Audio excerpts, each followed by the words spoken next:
Hello, welcome to Workshop Wednesday. Figured I'd move things from Facebook to YouTube. And today's session is going to be about arranging. Now, I know there's a lag between the time that I broadcast and the time you actually see it, and I can see that there's a group of you out there. So I guess I'm live. So what I'm going to do, because I'm sure you're going to want to see my left hand, is going to give you this. There we go. So do feel free to post questions. The principle of arranging is really, organizing the musical material in a way that's satisfying. And arranging encompasses a very wide range. I mean, if one is arranging for an orchestra, or which would technically be orchestrating, but a big band, for example, is very different from arranging for solo guitar. But that's where our focus is going to be today. And really the prime directive with arranging for guitar is just to really lean on the melody. The melody is really what gets, everything else revolves around that.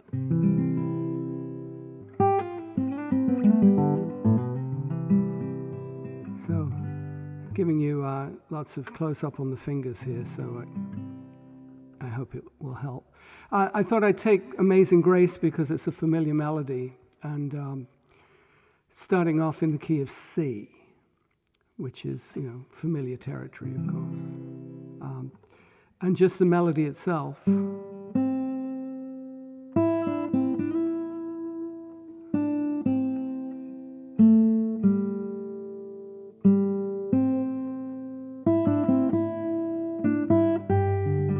yes, I am in standard tuning.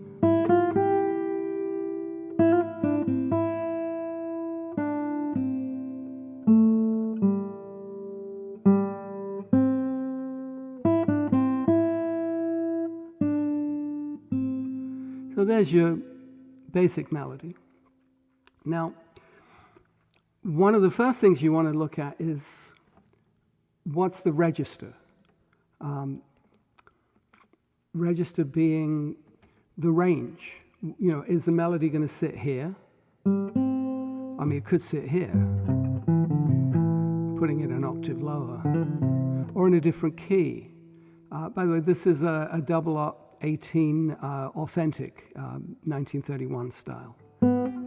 Martin, of course. So, say for example, I was going to be in G.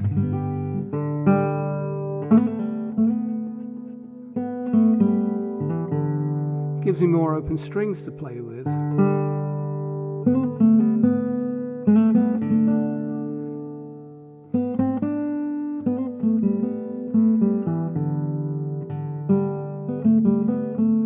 That's pretty open sounding. It could be an E. But you can hear when you change the key, you're also changing the register, changing the range. Doing it in E is putting you on the top strings as opposed to in G, putting you on the middle strings. And then a lot depends also on how the harmony is going to be arranged around it. And let me go back to C for a second, and let's talk about harmony being the fundamental, next to melody, is the difference between taking a C note and harmonizing with a C chord versus harmonizing with an F chord or a D7 first inversion, or an F over G. Every one of those brings a different character to the nature of how that note is being articulated and being supported. So in this case, starting off with the cowboy C chord there, and then adding a G7, because the G7, the C7. C7 is leading me somewhere. Seventh chords are not static chords, except maybe in jazz. You can kind of sit there on a seventh chord. But typically in harmony, a seventh is leading you somewhere, and where that C7 would lead you based on the cycle of fifths would be an F chord. So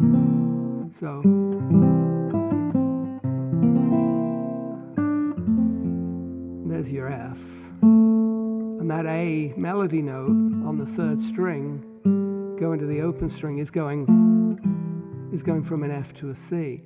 But something to be aware of is the melody, and this is true especially when you get into arranging standard tunes, like Great American Songbook style stuff, is that the melody note isn't always a chord tone. So here, for example, there's your C7. Now, the next melody note, a D, now my chord underneath is still a C7 chord. So basically that becomes a C9, because it's a C7 with a D on top. And then that B flat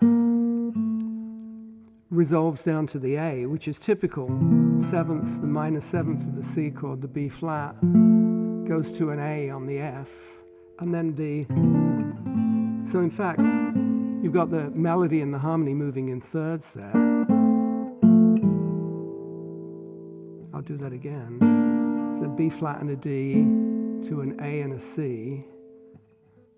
And then an F and an A to an E and a G.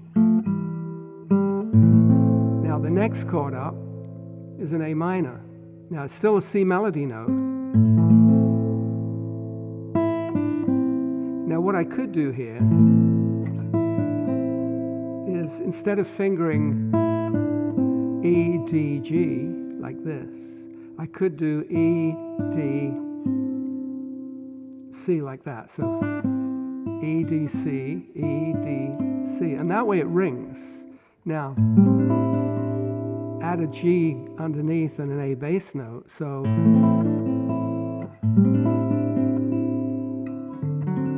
and the next chord up is a D chord, but the melody note, again, is the ninth. It's an E. So,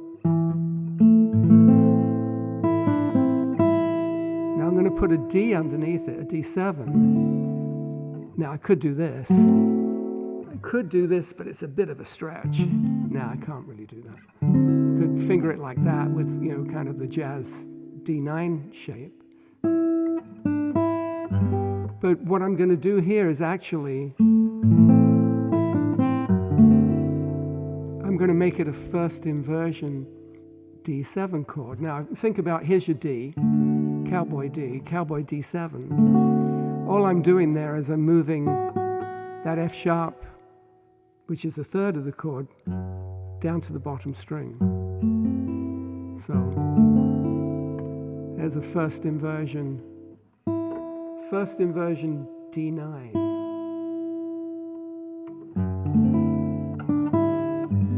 And that resolves nicely to the G. And then it's back to the C chord. Making this one a C9, but with the E on top. So C, E, B flat, D, E. There to the F. Back to the C. Now here's a passing tone I'm going to put in, because the next melody note is a G, open G string. I can harmonize that with a B. So, coming from the bar before,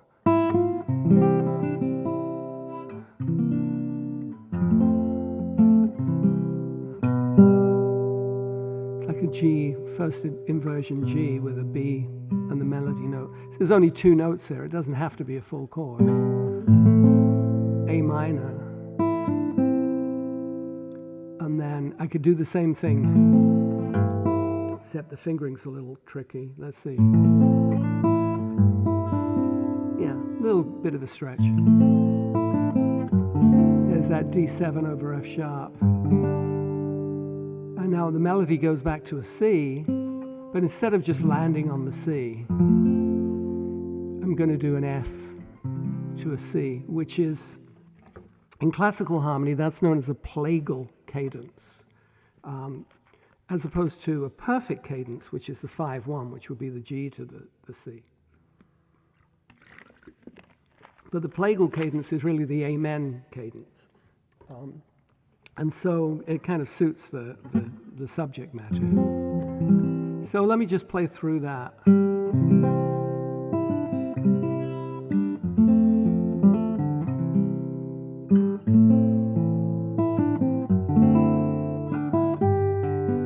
going to put a little walk up just to vary things.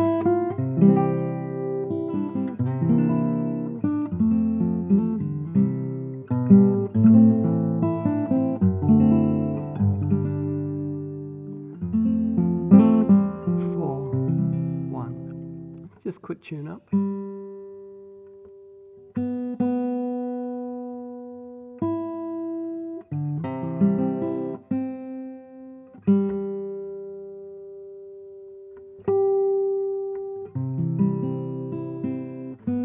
Yeah, as I mentioned earlier, this is a Martin 0018 mahogany with a torrefied Adirondack top. Hide glue construction. It's a authentic series based on the 1931. And the funny thing is that plastic bridge pins, because that's what they did in 1931. So they're being truly authentic. Now, that's a way of laying it out in C. Now, there's no real style based on that. I mean, I could, for example, do maybe a kind of a picking thing.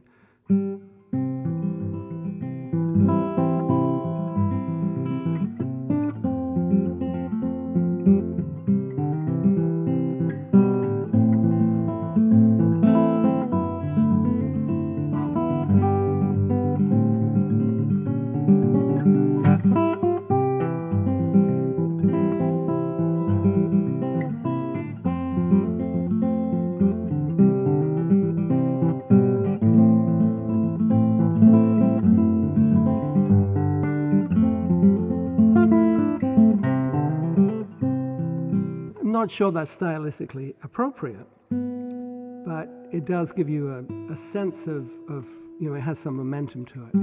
Yes, I am in standard tuning. Slightly out of tune standard tuning, but standard tuning. Come on, G string. There we go. Now, I'm not convinced that that's the most expressive key to put it in. So let's just look at it in G and see how changing the key, changing the register impacts the context of it. So here's, see, mostly open strings there.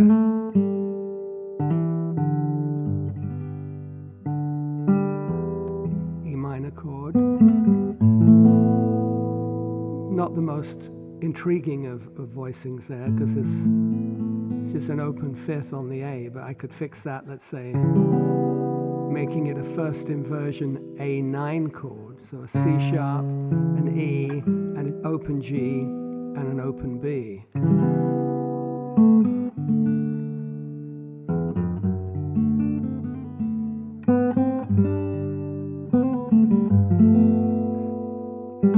See, there I actually made that a G9. Here's a G7. With the F, with the 7th on the 4th string. I just added the A, which is, after all, the next melody note. So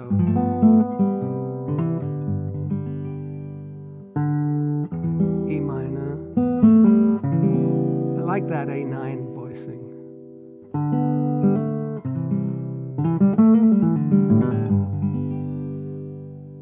I'll do that one more time.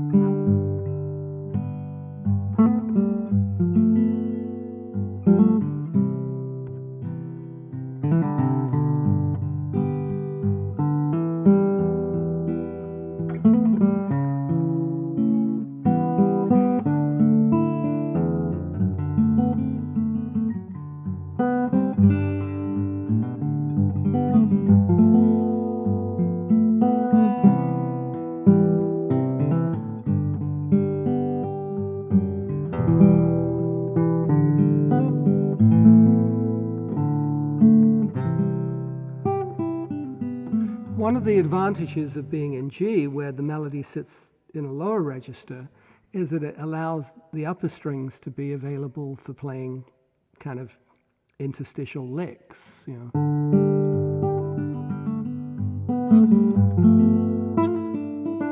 You know, just throw in some extra stuff. Now, Stan made the comment about doing it in D. You do have the open D string.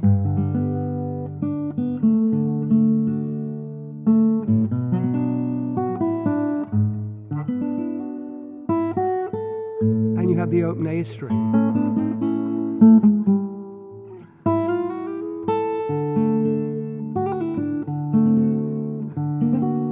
Oh, I threw in the diminished, the augmented rather. So let me do that again.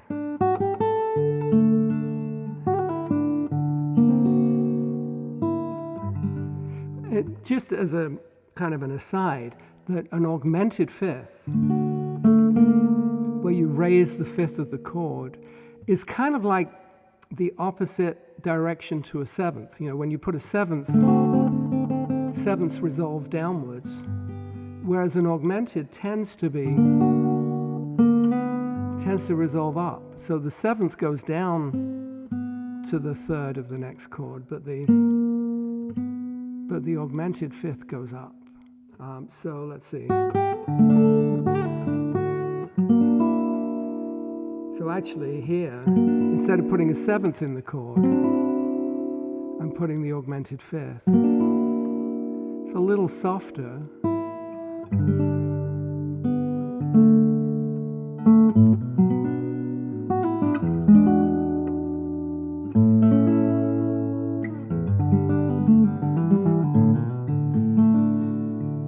So just by comparison, let's see if this guitar is, I put new strings on this other one. Hang on. Just being in the key of D, my first inclination would be, well, what happens if I put it in DAGGAD?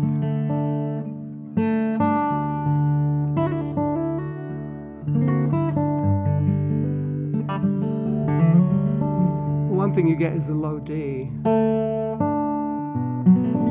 and some fruitier voicings.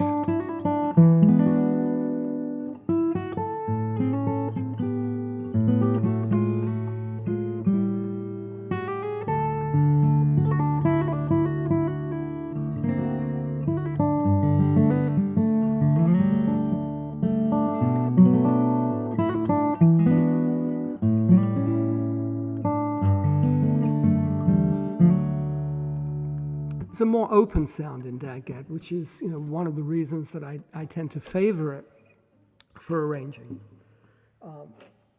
But if you want open, you can also, well, yeah, I mean, Bunny, you could do it in certainly in D with drop D.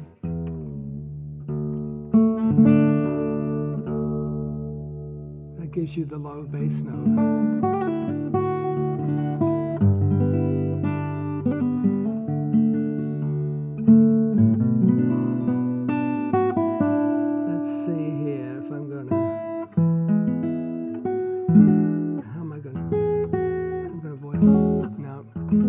Still thinking in DAGGAD. There you go. There's that E7. So, that's a way to go. I mean, all of these are just different flavors, really. Now, in E, however,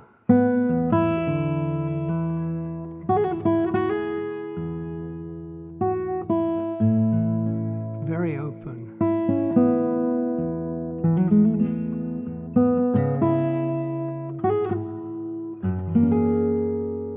There's an F9, F sharp 9.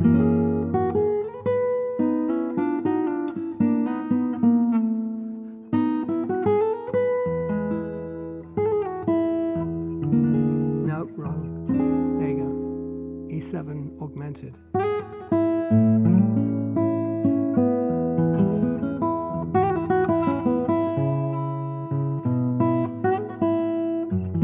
Actually, there we go. Kind of an F9 over A sharp, first inversion. I think if I was going to do it bluesy, I would do it. I'd do it in E.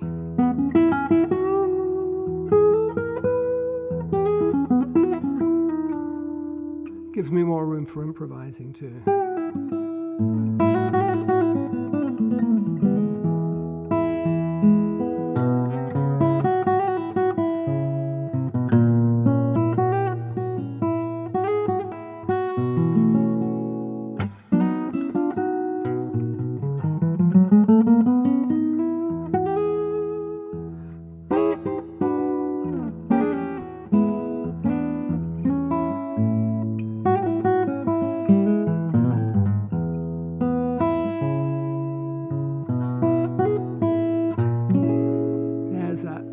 Voicing, that's the, hang on, let me get the right angle here.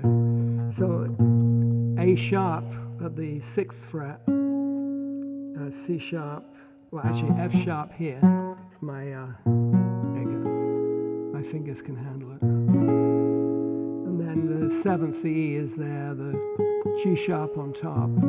It's an F sharp first inversion, F sharp 9 first inversion. Actually,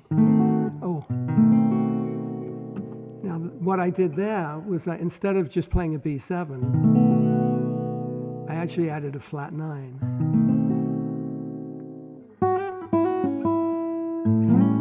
Which would be the C, so like a B7 chord, but you have to do a bar too.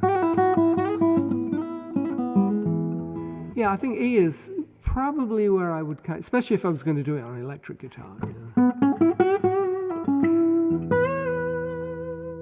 It's kind of a bluesy place to live. So, any questions about that before I move on?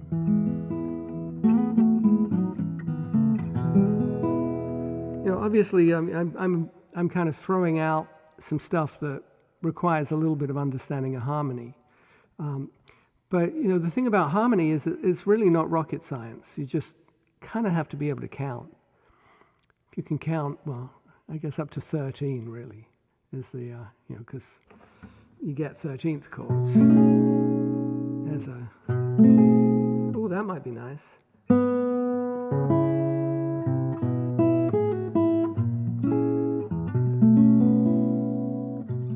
Actually, if I miss out on that F sharp,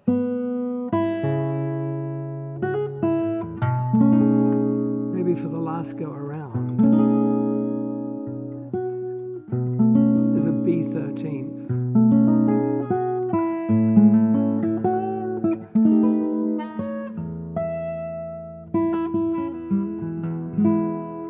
So there's, different ways of approaching an arrangement of Amazing Grace, and the fact that we can look at different keys. Stylistically, it could go a number of different directions. That one, because the tune is so familiar and has such an emotional context to it, that it tends to want to float. I'm not sure.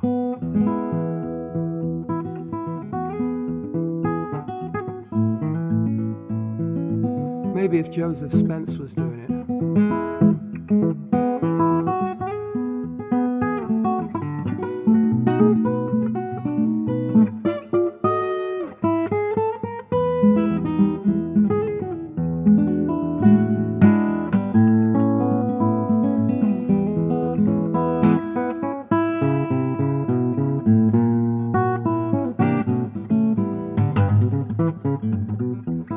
it's not quite in the style.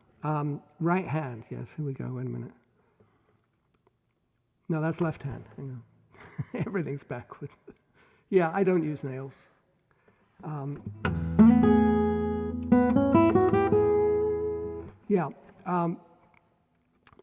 If you're not familiar with Joseph Spence, he's was a Bahamian guitar player who made records on his front porch and kind of grunted along with kind of everything that he played. Big influence on Ry Cooder. Okay, so Dave has the question. It's not a dumb question at all, Dave. Does the circle of fifths really assist in the in the grasp of where to go? I mean, from the beginning, I think it's helpful. But, the cycle of fifths is ultimately something that you kind of internalize.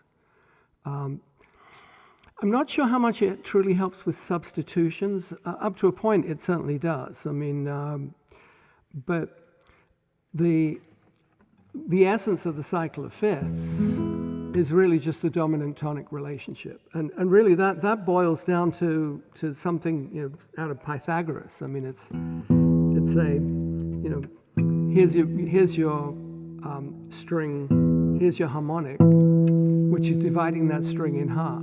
So the first harmonic is an octave. The second harmonic at the 7th fret gives you the 5th. And then the third harmonic gives you the next octave. You don't actually get the major third till there. And then the minor third is somewhere way up, because the minor third is actually quite dissonant compared with the major third, which is very satisfying. So the fifth is in nature has a very strong relationship with the tonic. So the G7 to C, 5-1, C to F, 5-1, F to B flat to E flat to A flat to D flat to G flat, or F sharp, to B, to E, to A, to D, to G, and you're back at C. So that takes you all around a cycle, where each one of those is the dominant, the 5 chord of the scale going to the tonic. When it comes to substitutions, I mean, that's a little bit of a different issue, because let's say you're substituting a B flat 9 for a C chord in some context. That's not really a cycle of fifths relationship in itself. But where the substitutions are important is like when you're going 2-5-1. So let's say you're going D minor. Let me get my fingerings back up again. Hang on. Oops. Yeah, there we go. D minor to G to C, or D minor 7 to G, 7 to C. That's a cycle of fifths relationship. So does that fit in Amazing Grace? Maybe not. In Amazing Grace, we're really using the major, the D major. See, that cycle of fifths, it's D, even though the melody note's an E, to G, to C. See, and here, the A minor is also, so A to D to G to C, it's all cycle of fifths, but it's A minor. Now, I suppose we could do a D minor chord there. Let's see. I made it a D minor 9. Hang on. It's just not very strong. The D major there is much more uplifting. Now, let's say I substitute. See, that isn't cycle of fifths, because what I'm doing is I'm just taking, that's a B flat 9 chord. I'm just taking a chord with a C on top and and giving myself a different place to go. And that could then go from the B flat to the F to the C, which is actually going backwards around the cycle of fifths, because F is actually the dominant of B flat. It's kind of cool, actually.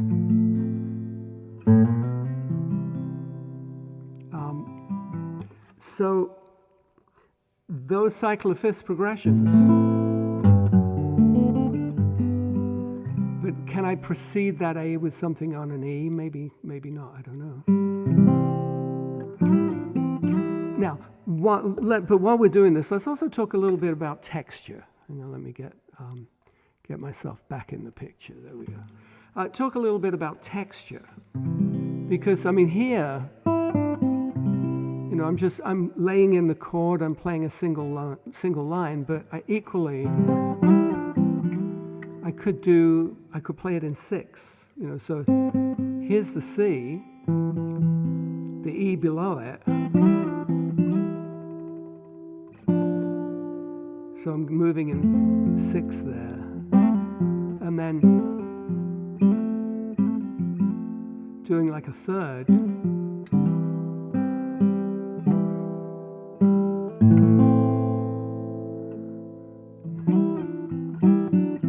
Yeah, maybe not there. I like that. And again, texturally, I mentioned this earlier, playing across the strings, cross-fingering, so rather than getting those open strings in there and having that open E on top gives me something sustaining to make the chord change on.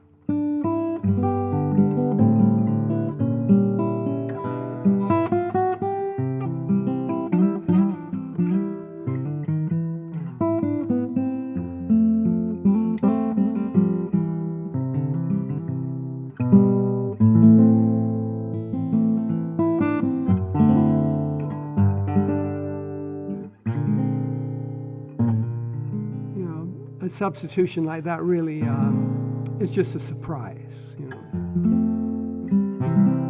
adds a little bit of a twist. But equally, one could do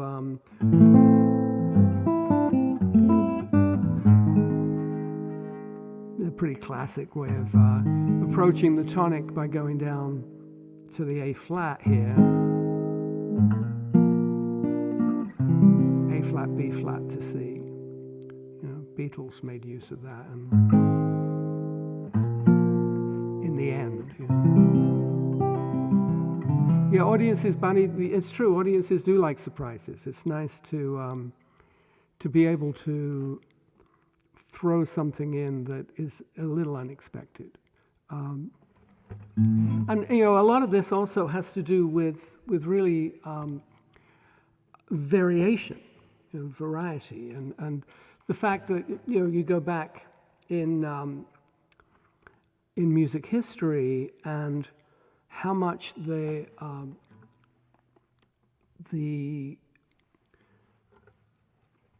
theme and variations was a very common setup.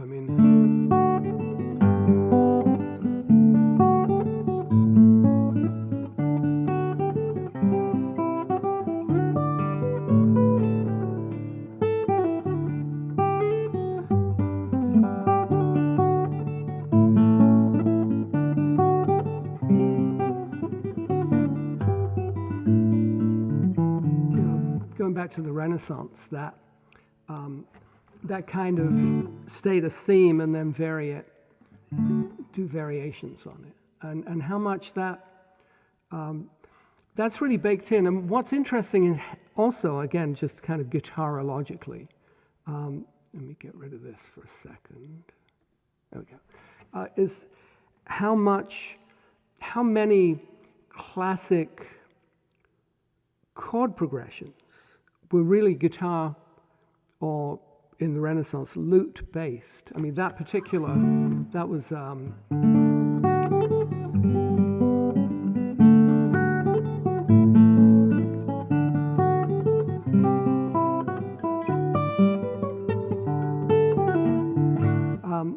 that's a recitata, which means to seek, which basically is an improvisational piece from the mid-16th century. Diego Ortiz. It was actually written for a viol rather than a guitar. But it's a cool piece. It's in my Evolution of Fingerstyle guitar book. I did a transcription of it. And that progression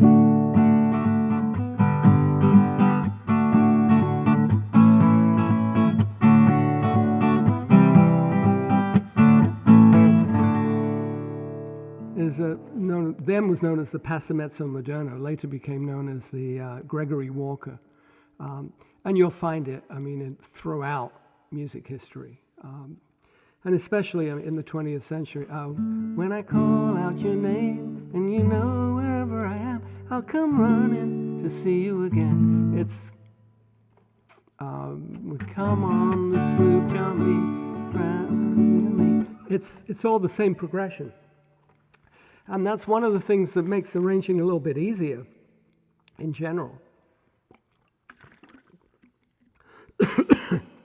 Excuse me, is that there are a lot of chord progressions that are very similar.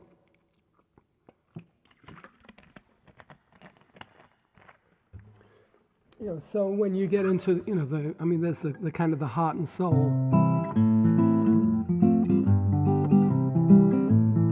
The C, A minor, F, G, like with some variation. With Sleepwalk, for example, where it's C, let's see, C, A minor 7, F minor 6, or D minor 7 flat 5.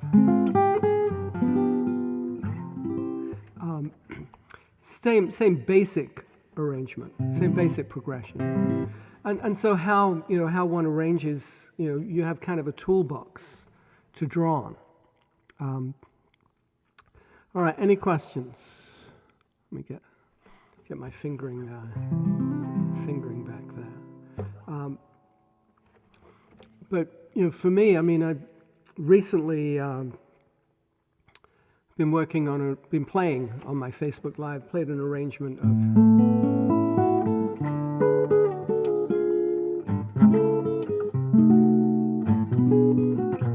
Someone to Watch Over Me. Let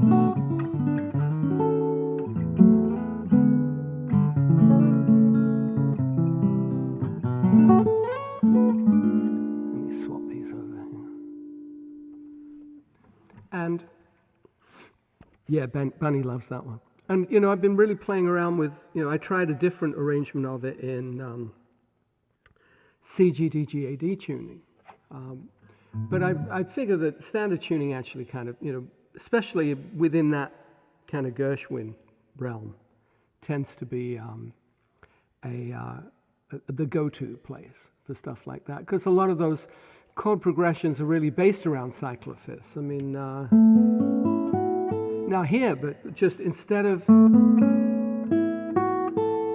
playing that melody across the string, like in a normal stopped fashion, A, 7th fret, B string open, C sharp, I'm sorry, not 7th fret, 5th fret, A 7th fret, B string open, C sharp, 6th fret, F sharp on the 2nd string at the 7th fret, as opposed to much more open and ringing, and then going way up to the 13th, 12th fret. Now there's a diminished chord. It's actually it's a D diminished, and there's an A chord in a first inversion. See, what's happening here is the bass line is moving down through these diminished chords, and then That's a D sharp 7 flat 5.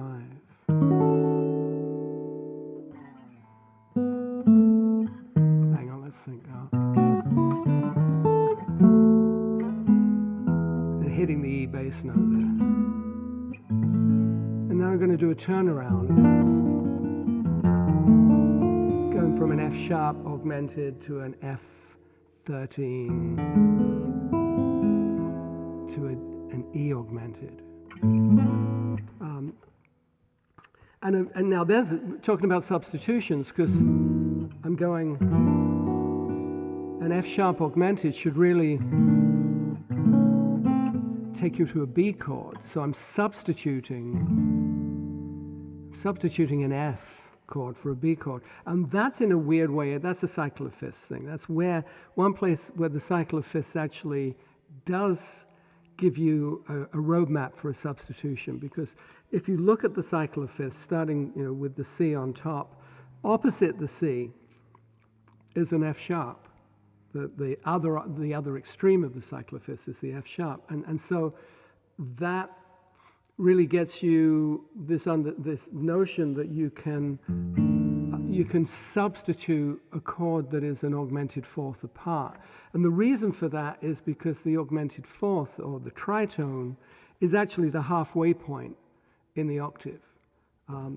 So, here, there's your F sharp from a C. Let's see, so in the key of E here, key of A rather, I'm doing a cycle of fifths that's going F sharp, B, B9 there. So F sharp augmented, B9, and then E. I could, in fact, substitute, instead of the F sharp augmented, I could again substitute a C9.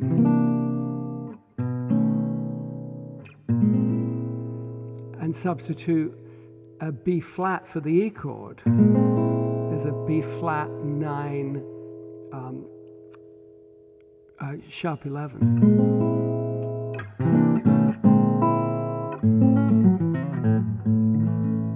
So, these things, obviously, this is way too much information to get into, in the space of a 1-hour workshop. But the idea that, especially when it comes to turnarounds and kind of interstitial stuff, you want to hear the F sharp and the C9 together. Well,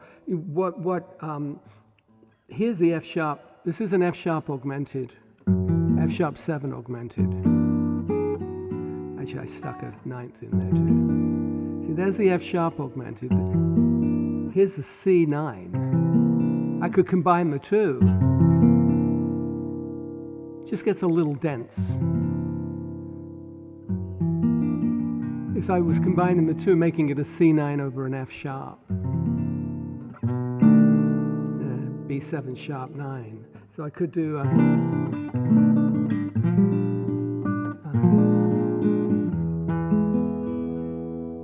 interesting. All of these, there's kind of very subtle moves. The difference between, let's say, an E, a B13, and a B13 flat 9. So let's see how I could work that in. Let's see. I'll go.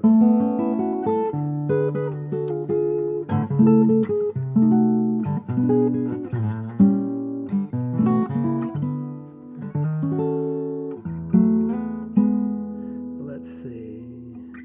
Now the C sharp melody note there. So no. Actually, it wants to land on the A, but then I could do something like a C13, a B13 flat 9 with moving line in the inside, and then to an E chord. So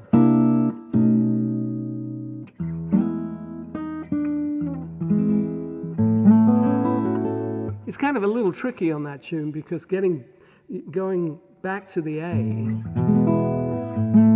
it sounds kind of final, and it really, it's not a point where you want to be that final about it.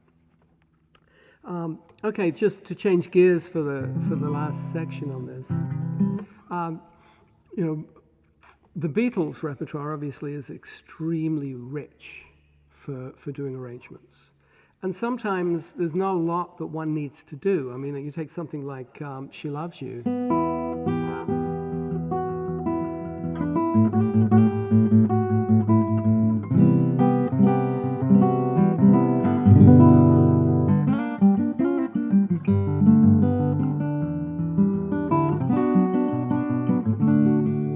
Pretty straightforward. I mean, I'm just throwing the melody in. I'm playing the chords.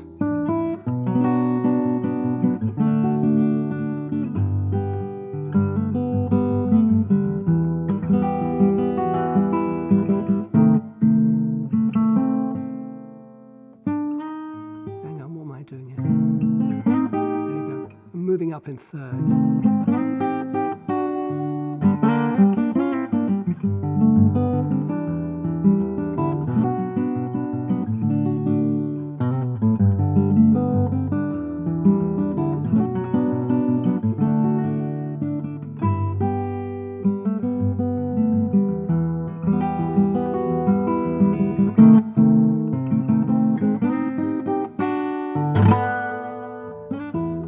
Etc. Now, Jen, I'm not sure which turnaround you were referring to, so if you could elucidate that. Another example, for example, when I'm 64, I mean, just taking the tune.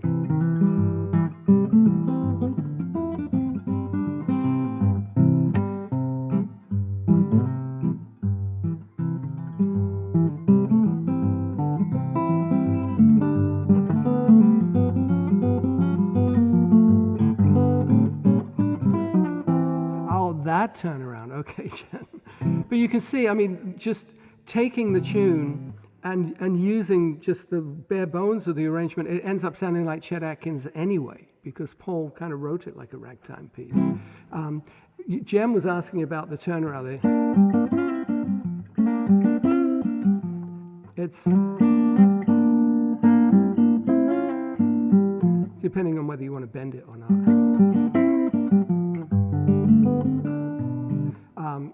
It's just like a Chuck Berry thing. Actually, just to go back to She Loves You, a couple of things to be aware of there. I mean, one is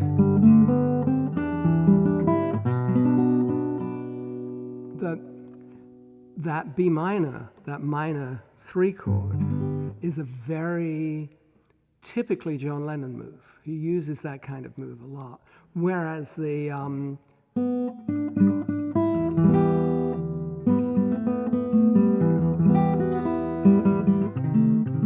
going to the minor 6 chord, the minor 4 chord with the added 6 is very, very Paul. And then you get this, the way that they use this G6 chord is really kind of quite old-fashioned. George Martin tried to talk him out of doing it. But just the way in which you've got John's kind of character in there, and the fact that you've got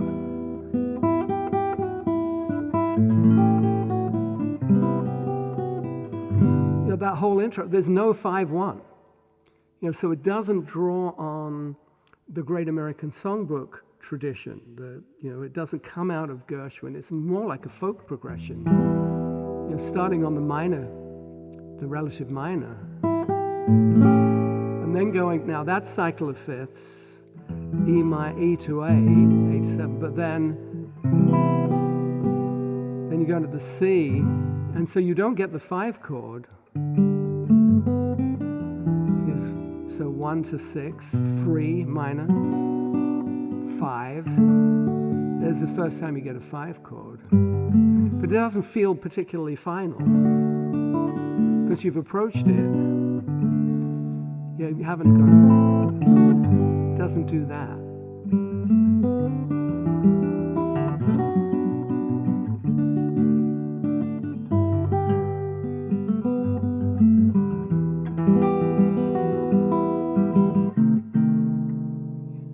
that feels, that's. See,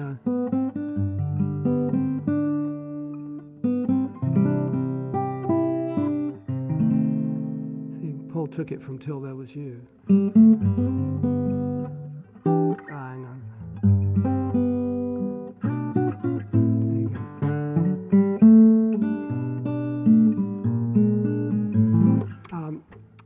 Okay, let's see. When I'm 64, Travis picked. Any tips on Travis style? I'm not really kind of particularly authentic in as far as Travis picking goes, because the real Travis style is just thumb and one finger. And the thumb is really it's almost like the Hot Club on one guitar, because you've got this, as opposed to Chet, which would be much more, just a single note.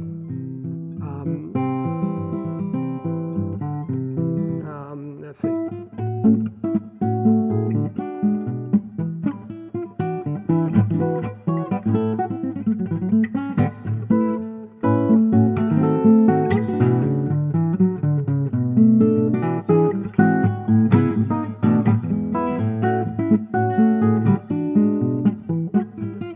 See, there I'm kind of hitting more of a backbeat chord. Take it easy, Jan.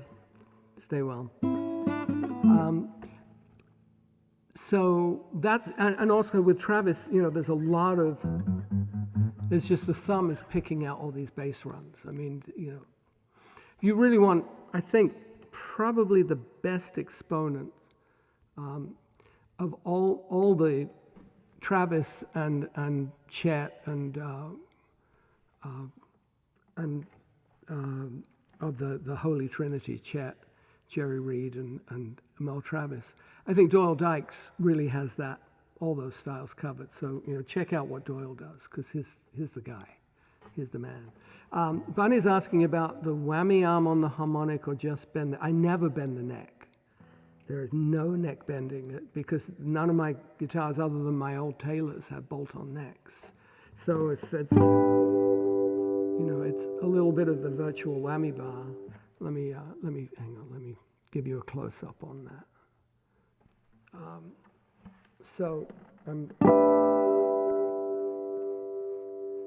That's all it is. I mean, it's just very lightly. You're basically filtering the top. When you just very lightly with the arm do that. So no neck bending. You just don't want to do that. I suppose. Well, I don't know. Does the Maton have a bolt-on neck? I think it might. Yeah, because Tommy does that kind of thing a lot. But I just don't. But the other thing is, like here. I mean, that's just a little bit of letting the guitar, a bit of vibrato and letting the guitar resonate. A little shake doesn't go far. It doesn't. It goes a long way too.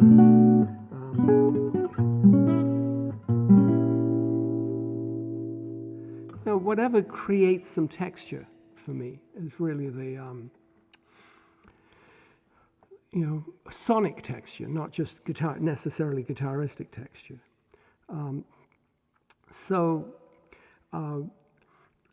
Because I'm always trying to get as much as I can out of the instrument. It's one of the reasons I like to use altered tunings, is so that I can get more resonance. Okay, Bunny. So when I play, what do I do when I hit that harmonic? So let's see.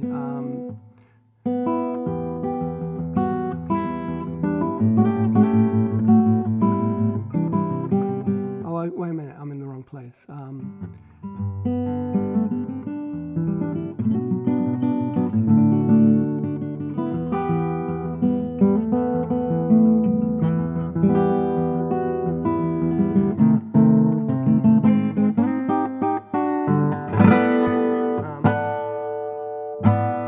I think I just shake the guitar, actually.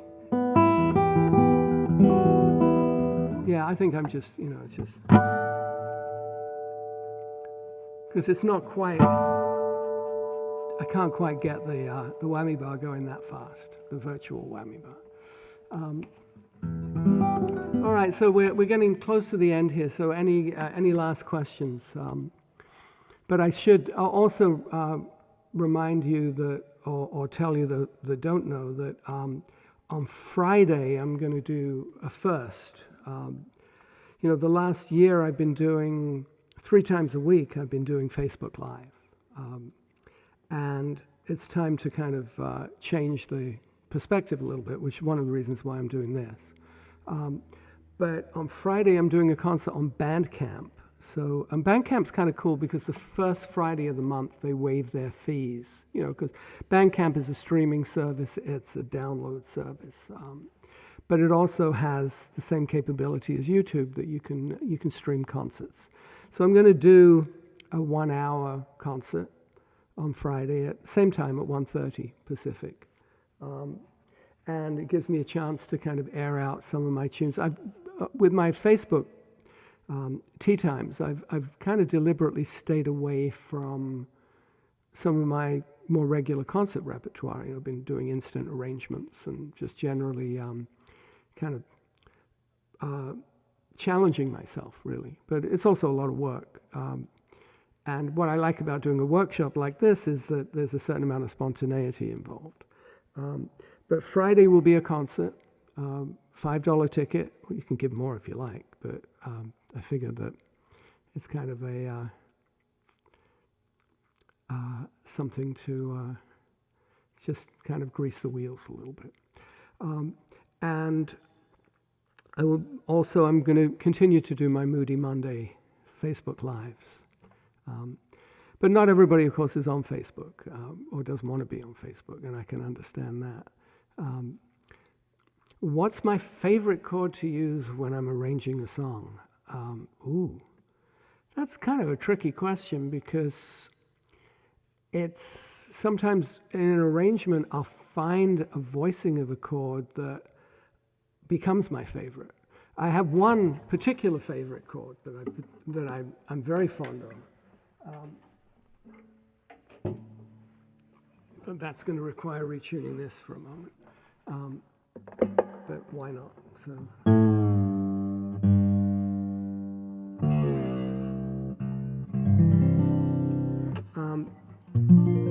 On Alfie, hang on, I'll give you some fingering here too. So C, G, D, G, A, D, and I'm in the key of B flat.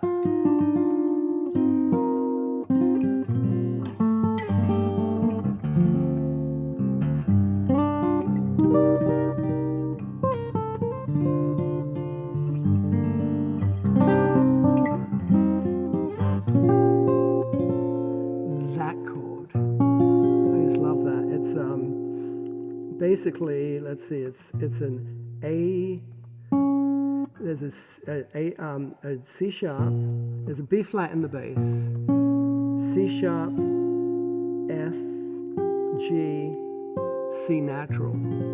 The root is actually not even in the chord. It's not a 007's chord.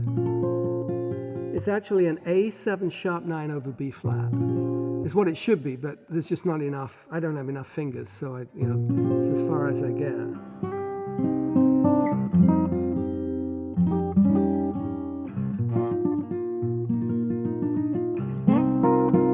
Now there's an example, just to finish up, that arranging a tune like that in Alfie, where I'm in C, G, D, G, A, D tuning, which you wouldn't think of as being a B flat, a tuning that would lend itself to B flat. But the fact is that that's my opening chord. But Bacharach, being the genius that he is, there's C chords, there's C minor chords, there's G chords and D chords, all of which are open string bass notes. And in fact, at one point, toward the end, he goes into C minor as a secondary tonic.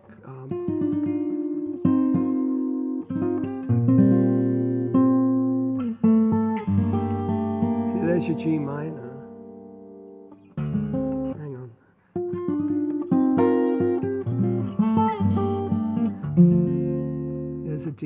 A7, G,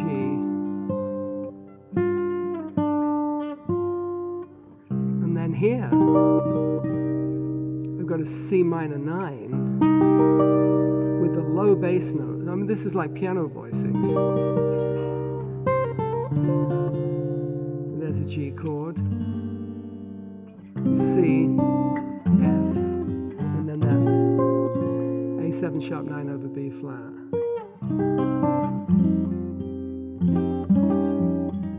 And there's an F augmented, F7 augmented.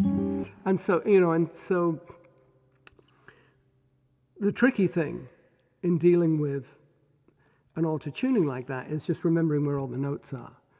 And one of the, because I have musical training, I know what notes I'm going for, and I just have to kind of keep this kind of virtual keyboard almost, like what I call the meta information in my head, so that I know that if I'm tuned down to a C here, for example, C, D, E flat, F, G, A, B flat, C, and just how everything, it gets tricky when you start getting into the kind of the outer reaches, because, here the two strings that are normal are a D and a G. Those haven't changed.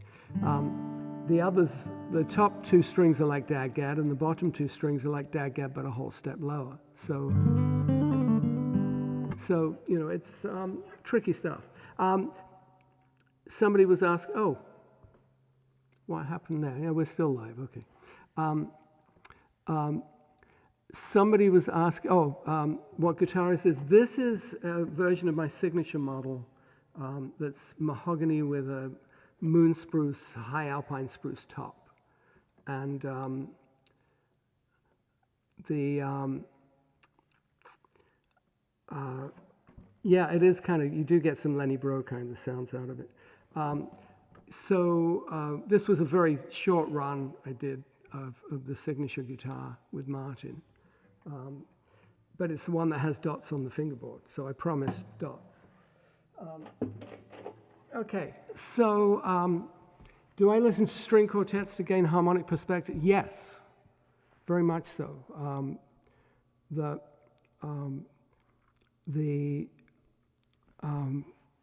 Those kind of voicings, those widespread voicings, are very characteristic of string writing, and I've written for string quartets. So, also, Stan's asking when I sometimes transition between two chords with a fast scale. Yeah, I use thumb and one finger for single line stuff. But it could also be, it could be a legato run too. It just depends. I mean, it depends on the context.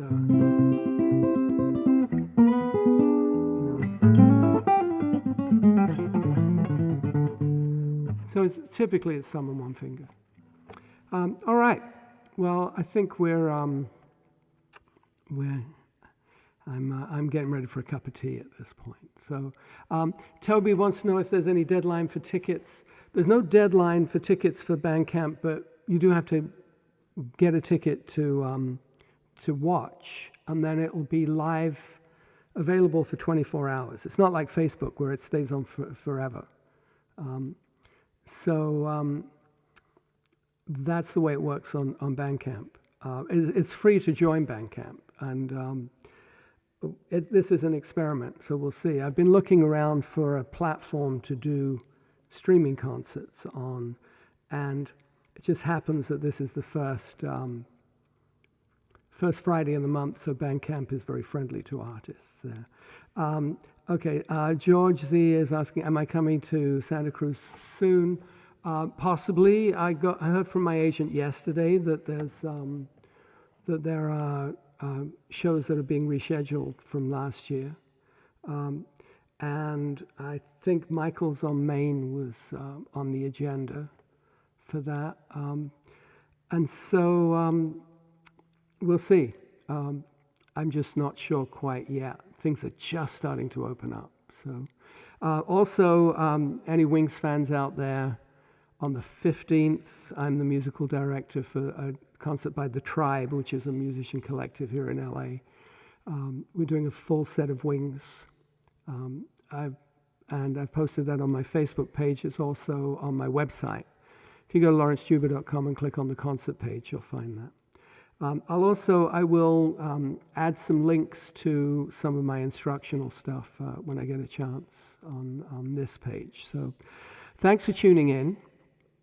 I do appreciate it. We've had, let's see, I have 44 eyeballs right now, which I think is just fine for a first time of doing this kind of workshop. I will look forward to seeing you on Friday. If you want to come to the concert, I will do an hour-long concert set. And on Monday on Facebook, Moody Monday. So and I'll see if I can make this kind of a not necessarily every week, but I think that doing a workshop like this is good for all of us. So because I learn when I teach, so. We'll see how this progresses. But thanks, and you take care of yourselves. Cheers.